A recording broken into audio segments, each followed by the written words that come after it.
For the Kenya Kwanza Manifesto that will be launched today. Not much has been leaked from it, but I guess we can predict what could be there because Kenya Kwanza has been running heavy on that economic reforms messaging throughout the campaign. Let me begin with you, Wilson, in terms of what you anticipate coming out of this Kenya Kwanza Manifesto launch. What we expect from Kenya Kwanza today is a masterpiece. Mm-hmm.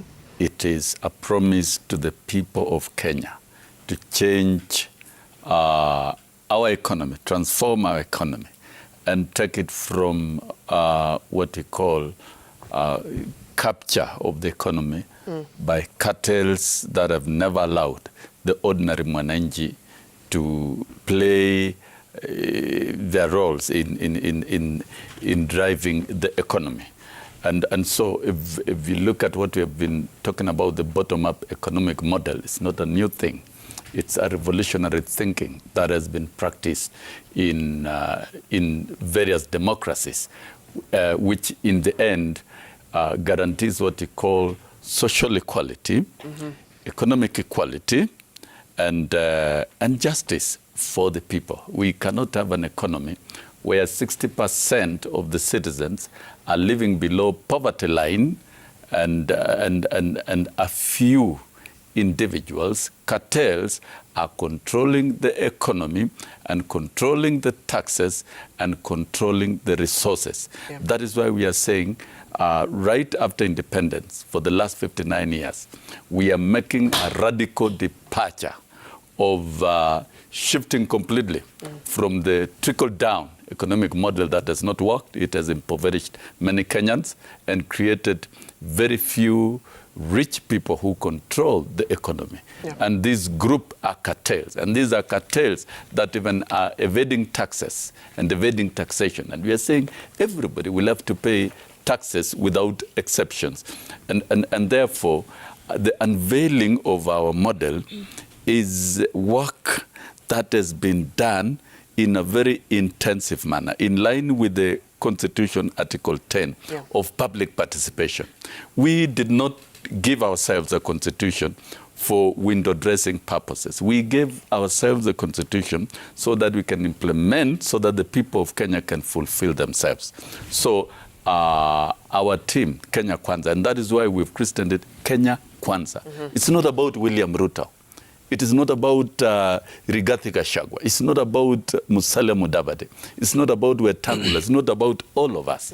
It's about the people of Kenya. And so what we have done, you've seen our party leadership has conducted what you call economic forums in all the counties. And these are very thorough, well organized and economic forums. Because the bottom-up economic models and activities in the different counties are not the same. The economic activities of Mandera are not the same as economic activities of Kisumu. They are not the same as economic activities of Machakos. Okay. So we are very specific, and we've gathered data from all the 47 counties, and we've also focused on the various... And we'll get into that, Sossion, because I'd want to kind of delve a bit deeper. Let me come to you, Suleiman, in terms of your expectations. We've heard from Sossion in terms of the very extensive public engagement across the counties. It's pretty clear that this is about uplifting the bottom of the pyramid. But what would you want to see come out of this manifesto? Thank you, Vicky. Firstly, please allow me to send my heartfelt condolences to the friends and family of Joe Kadhi, the veteran journalist.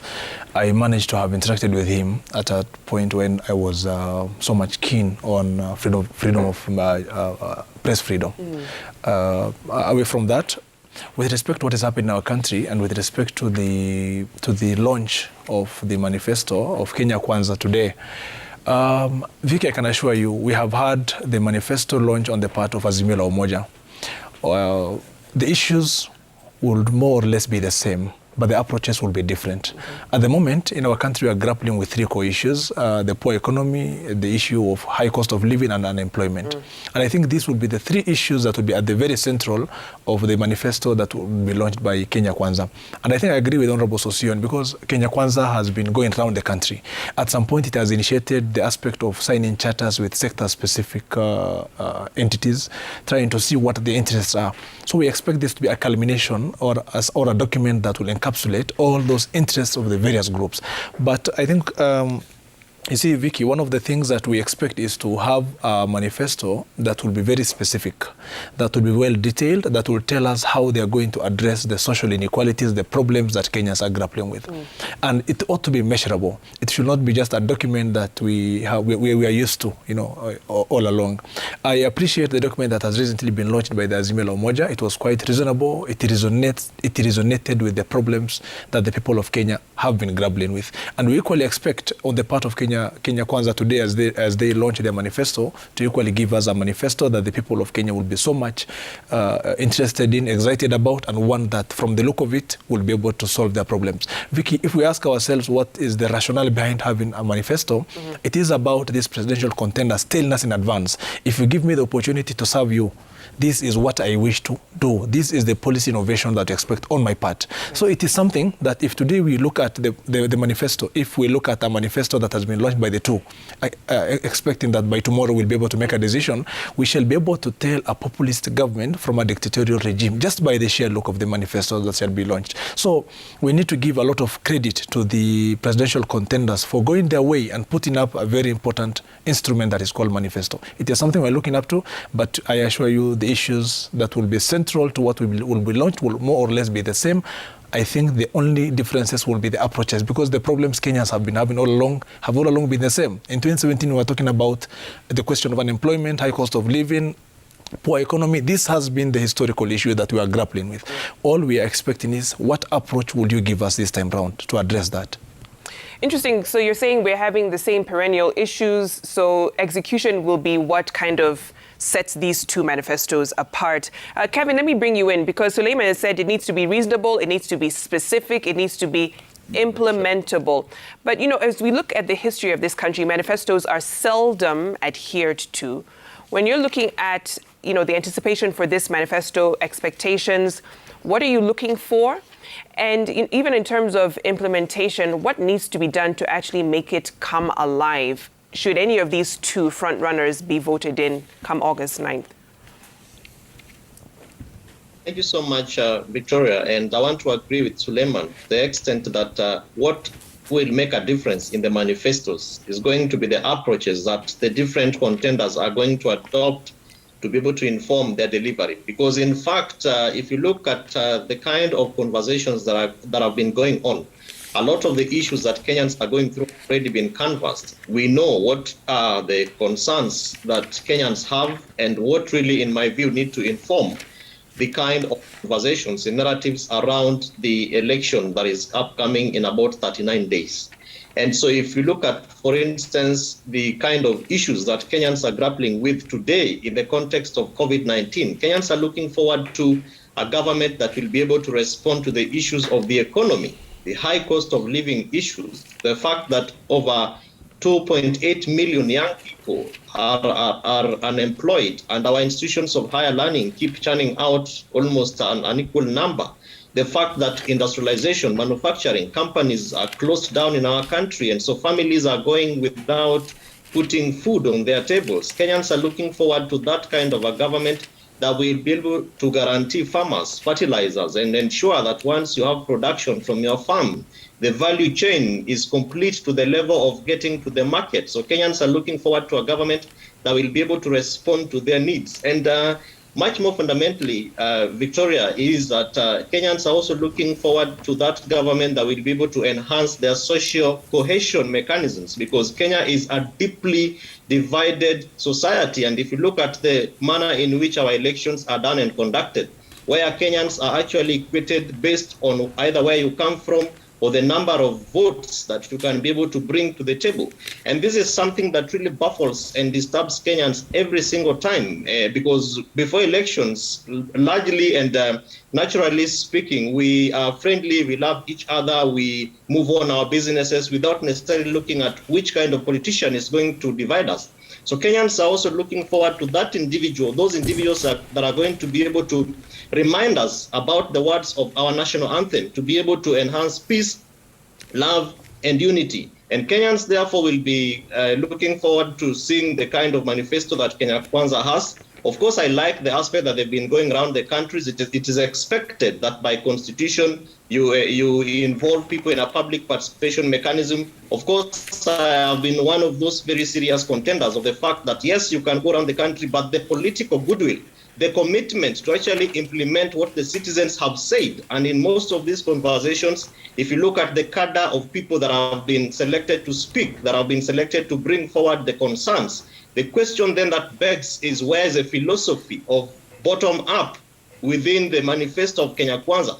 So when they launch their manifesto today, I believe that Kenyans will be looking forward to whether they were able to capture their aspirations, the dreams, the kind of conversations that they had in this particular meeting. So, Victoria, it's quite profound that we have been put forward to be able to, discuss manifestos and look at which part of the coalition or the alliance, political alliances are speaking for Kenyans. And I believe that Kenyans are out there and really looking at the third generation of our devolution. So Kenyans are also looking forward to which government is going to enhance power being brought back to the people through the devolved system of government, because that is constitutional, it is in the legal framework, and many opportunities for citizens to be able to enhance their voices and make their voices count in the levels of resources that are going to them and how the decisions of those resources are being made. Because we just carried a story about Commission on Revenue Allocation and how counties were able, how much money counties were able to get. And so at that level, Kenyans will also be asking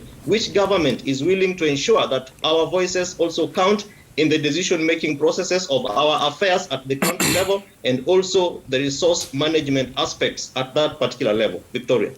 No, certainly, Kevin, and you raise a really important point in terms of whether or not these manifestos will be implemented, and that's the political goodwill. When it comes to what Kenya Kwanza is doing, the engagement is fantastic across the counties. We're waiting to see what will actually be within that manifesto.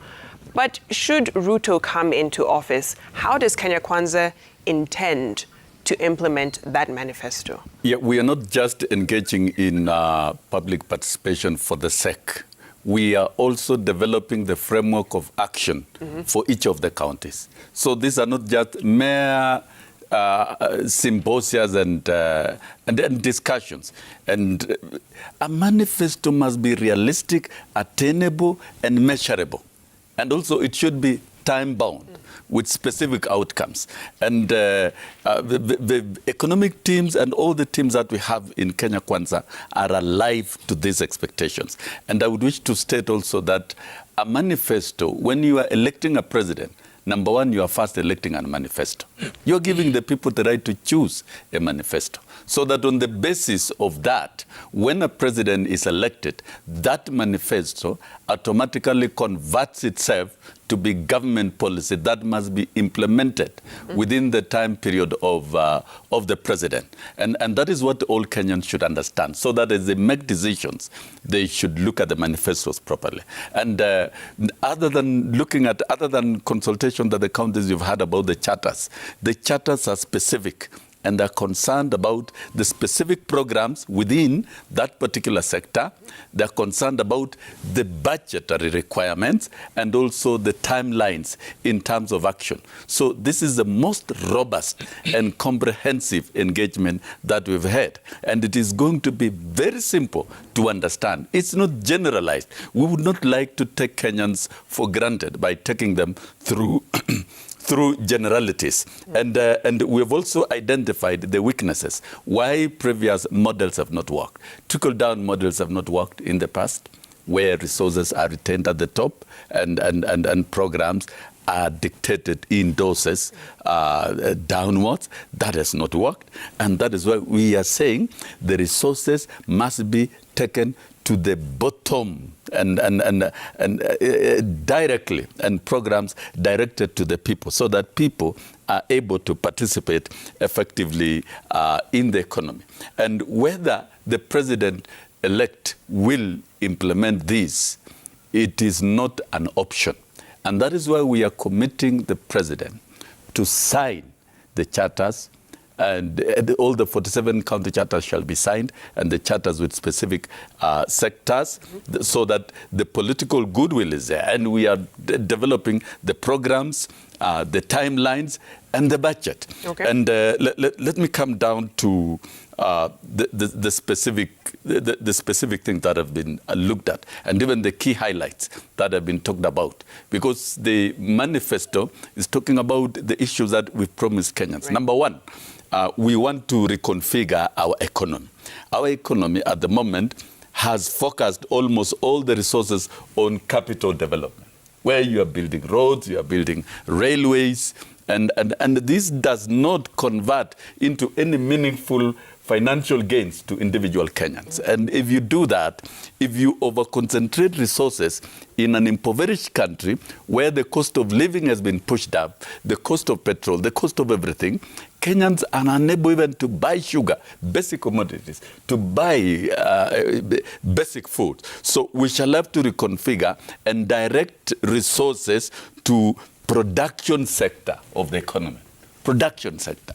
And when you direct resources to the production sector, that means you will focus on manufacturing that will create jobs and create business and employ many Kenyans. Value addition, you'll direct resources to agriculture, allow farmers to be able to undertake farming activities through reduced cost of farm inputs like fertilizers and quality seeds, and give them guaranteed minimum returns that you protect the marketing process and delivery of their goods. In that way, Kenyans who are engaged in farming will be able to undertake farming and will be able to earn agro-processing, value addition, will be able to control and also manage the marketing system of our produce. And that is what we call production. It is one area that has been ignored, that has been deliberately destroyed by the big boys who want to import maize from out of the country. You destroy the agricultural sector. The big boys who want to import sugar, you destroy the sugarcane sector. This, we are going to turn around and protect the farmers and protect every activity. Hold that so that generally, our initial mission of ensuring that, number one, we open up and trigger the economy to provide jobs. We open up the economy, and that we are going to put 100 billion. We are not just talking about it. And then number two, within the same, the micro, small, medium enterprises, the small jobs, the mama mbogas, that do well in the economy. We are going to free them. Yes, we are going to free them from the Shylocks. So hold that thought, Honorable Sossion. They'll have billions. Because we need to take a break. 50 billions of shillings and to manage that. Interrogate that. Yes, hold that thought, Suleiman. I'll come to you. We need to take a short break here on DayBreak. And of course, keep your comments coming on social media. The hashtag DayBreak. And of course, tag me at Vicky Rubadiri at Citizen TV Kenya. We'll be back with much more. Stay with us.